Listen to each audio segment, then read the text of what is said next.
नमस्ते प्रणाम है माता गाने गाने जा रहे हैं, कैसा लगेगा बताना कमेंट में।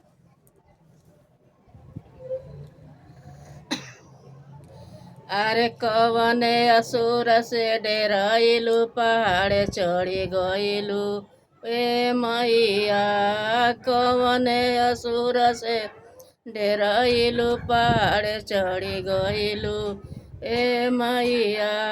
नियरे रह तू त टीका लगवती, नियरे रह तू त टीका लगवती।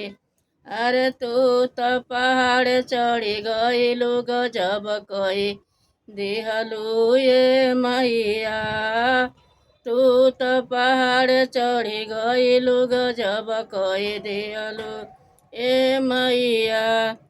अरे कवने असुर से डेराइलू पहाड़ जाके बसलू ये मैया। अरे कवने असुर से डेराइलू पहाड़ बसी गइलू ये मैया। नियरे रह तू तहारवा चढ़वती, नियरे रह तू तहारवा चढ़वती। ऊंचे पहाड़ बसी गइलू गजब कही दिहलू ए मैया। तू त बसेलू पर्वतवा गजब कही दिहलू ए मैया। कवने असुर से डेराइलू पहाड़ बसी गइलू ए मैया। नियरे रह तू टीकावा लगवती, नियरे रह तू त चंदन लगवती। अरे ऊंचे पहाड़ बसी गइलू गजब कही दिहलू ए मैया।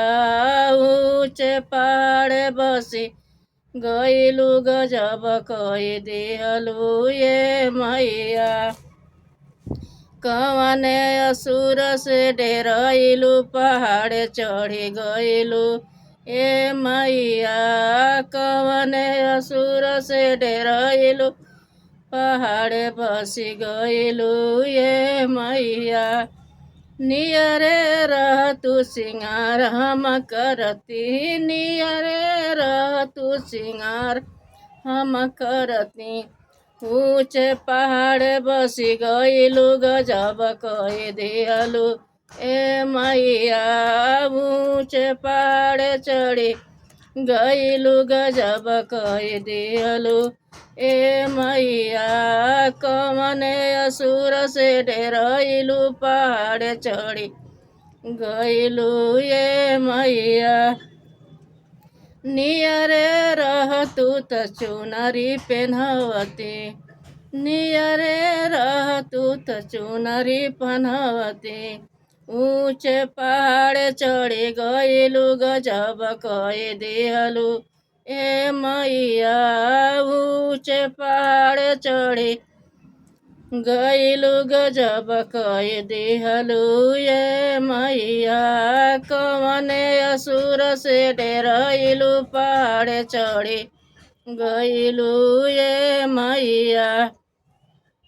नियरे रह तू त महावरी लगवती, नियरे रह तू त महावरी लगवती। ऊंचे पहाड़ चढ़ी गइलू गजब कही दिहलू ए मैया। ऊंचे पहाड़ चढ़ी गइलू गजब कही दिहलू ए मैया।